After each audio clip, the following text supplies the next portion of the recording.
आज से लाखों साल पहले जब मनुष्य का पूर्वज आदिमानव जंगलों में भटक रहा था तो उसका जीवन पूरी तरह से प्रकृति पर निर्भर था।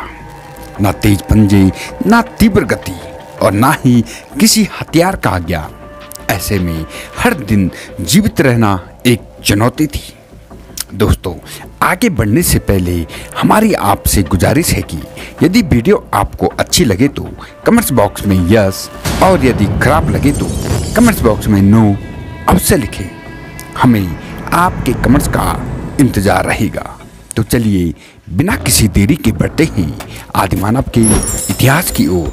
इंसानों की कहानी लाखों साल पहले शुरू हुई थी।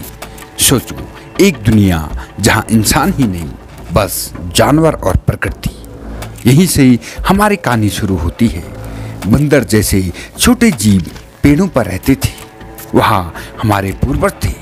बहुत लंबे समय में वहाँ बदलते गए, इसे एवोल्यूशन कहा गया। उनके आसपास के माहौल के हिसाब से बदलाव हुए। ये शुरुआती इंसान हमसे अलग थे। वो दो पैरों पर चलते थे पर दिखते अभी ही बंदर जैसे ही थे। वो अफ्रीका में रहते थे।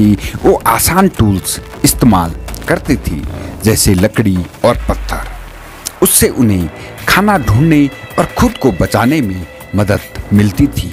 यूं तो इंसानों ने पहले ही अपनी ज़रूरत के हिसाब से जीवन जीना शुरू कर दिया था। फिर भी समस्याएं जब हमारे पूर्वजों के सामने आई तो उन्होंने अपने एक समाज की नींव रखी। समय भी हमारे पूर्वजों के साथ साथ धीरे धीरे परिवर्तित होने लगा। यही वह समय था जब मानव ने सोचने की क्षमता को हथियार बनाया। शिकार करने के लिए पत्थरों को नुकीला बनाकर भाले का रूप दिया और पेड़ों की शाखाओं से हथियार बनाया। यही आरंभ था उस सृजनशीलता का जो आगे चलकर उसे प्रकृति के नियमों को चुनौती देने में सक्षम बनाएगी। फिर एक दिन उसने आग देखी। शायद बिजली गिरने से जंगल में आग लगी थी। आग को वश में करना मानव इतिहास की सबसे बड़ी चुनौतियां थी। आग ने न केवल उसे अंधेरा और ठंड से बचाया बल्कि उसे भोजन पकाना और जंगली जानवरों से सुरक्षित रखना भी सिखाया।